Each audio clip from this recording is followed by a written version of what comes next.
یالا خیلی ساکرین مثل همیشه کوچیکتون سالار هات، ولی خب این بار توی چنل دیگه.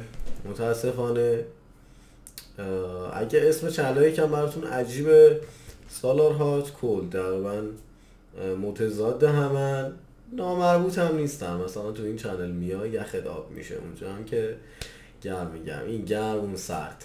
دیدم انقدر مثلا میگن گرم، گفتم خب چرا منم این شوخی رو فانش نکنم، این ویدیو سردم یه کانال سردم نزنم که باحال میشه. میخوام ویدیو رو بدون کات بذارم، همونطور که از تایتل ویدیو فهمیدید، و بدون تامنیله، اینکه چند اول پرید. خوشبختانه من اول کار بهتون میگم هنوز چنل من نپریده و امیدوارم نپره، ولی خب الان تقریبا 2 ماهی مونده و من 2 تا استرایک دارم. یعنی در واقع 3 تا هشدار از طرف یوتیوب گرفتم.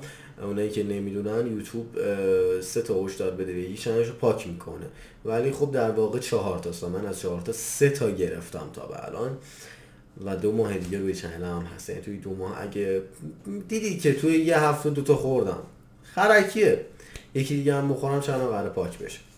برای همین گفتم این ویدیو رو بذارم تو چنلم. اگر این ویدیو رو از هر جایی دیدید، نمیدونم تو هم یوتیوب بهتون نشون دادی، رفیقاتون براتون فرستادن، اگر من سالار هات یک بار توی عمرم یک بار ویدیوهای من رو دیدید و خندیدید باش، یا لذت بردید یا اندکی سرگرم شدید، لطف کنید که این کانال رو سابسکرایب کنید که اگه خدایی نکرده تو این 2 ماه اتفاقی برای چنل من افتاد و کلا پاک شد، داشته باشید من رو. و منی که 3 سال از عمرم الان توی یوتیوب گذاشتم، تحصیل کردم،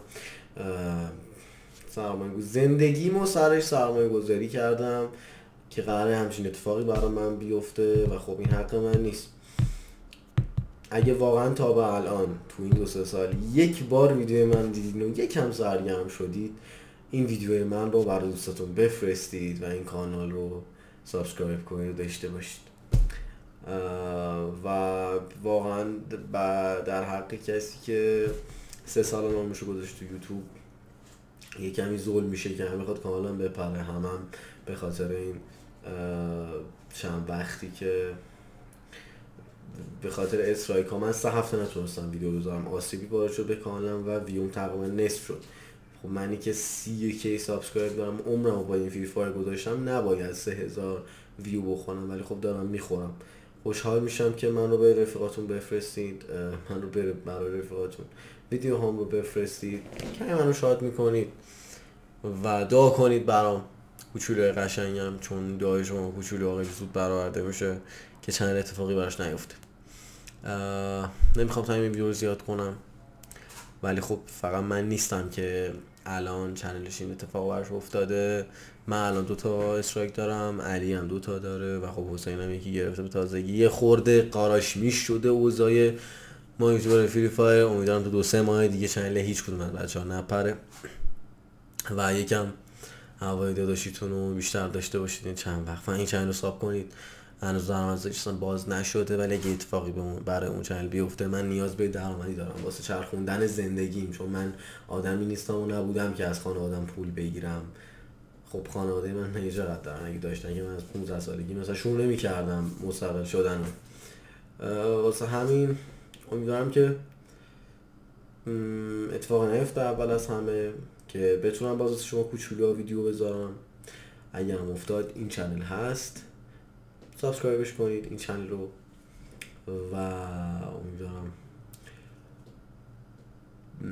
داداشی این مگس خر داره منو اذیت میکنه، بذار من مثل آدم ویدیومو بگیرم. مثلا میاد توی این دوربین اینجاست، نگاه الان بین پامه. ای بینا عذر میخوام، من یه کوچولو فشار خوردم طبق معمول، نمیخواستم این چنل آلوده بکنم به فشار خوردنم، ولی خب ویدیوامو ببینید.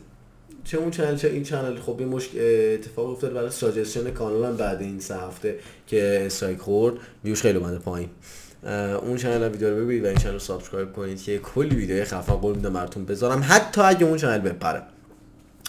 پوست به همتون، خیلی دوستتون دارم و مواظب خودتون باشید. این اینستای منم @am_salorhat، اونجا با هم در ارتباطیم، حرف میزنیم، اونجا رو فالو کنید و خدا نگهدار. بابا ولم کن. نگاه کن اگه این گذاشت بابا برو اونور.